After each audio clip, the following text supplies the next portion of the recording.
Hi, I'm Bernadette Tacey with Alliance Defending Freedom. Today we are speaking with former professional baseball player and HGTV star David Benham. He is the chairman and president of Cities for Life, an organization dedicated to equipping Christians to protect life. David, thank you so much for joining us today. Thank you for having me here. It's a true honor. Now, can you tell me a little bit about your organization and what inspired you to start it? Sure. Well, my brother and I, after we got out of pro baseball and started a business at the height of our company, the Lord really laid it on our hearts.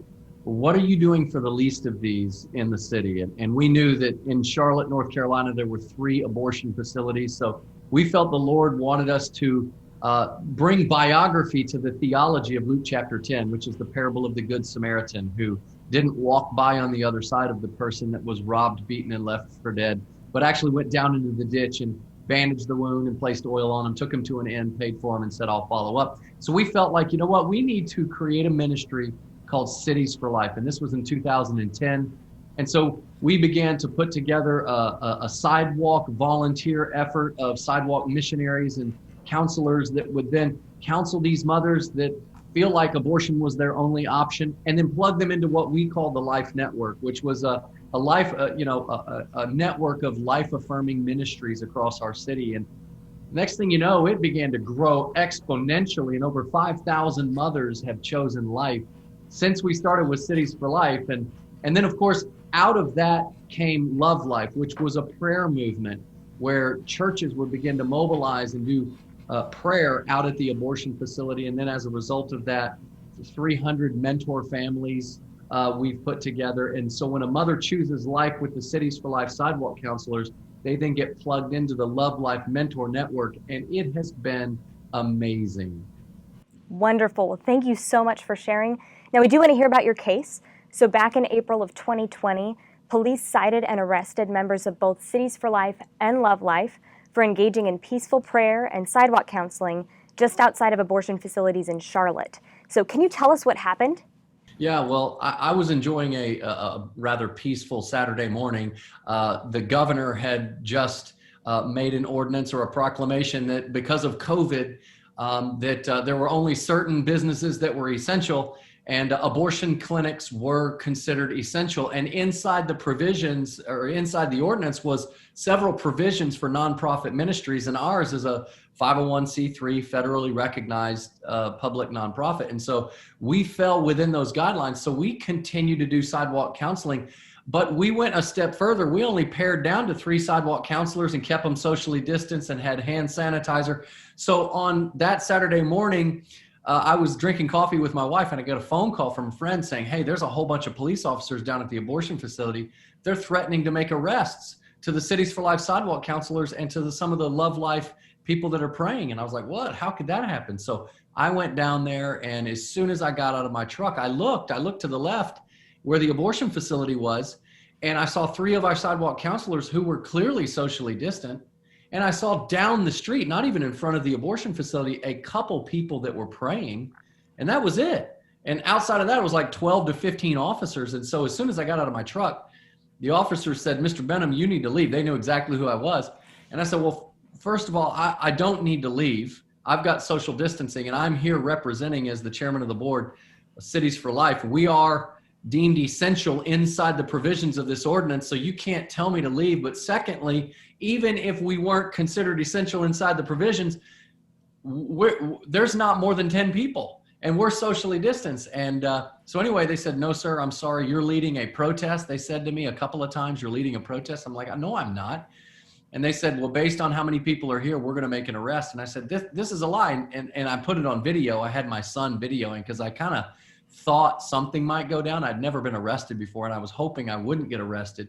So I told him, I said, well, go to the public park. Why don't you go to Home Depot? There's even more people there. Or even go to one of these other protests that are running through the streets. But you can't arrest me. Well, they ended up arresting me. And I guess I can't say the rest is history, because thank God for Alliance Defending Freedom. The rest is going to be history thanks to you guys.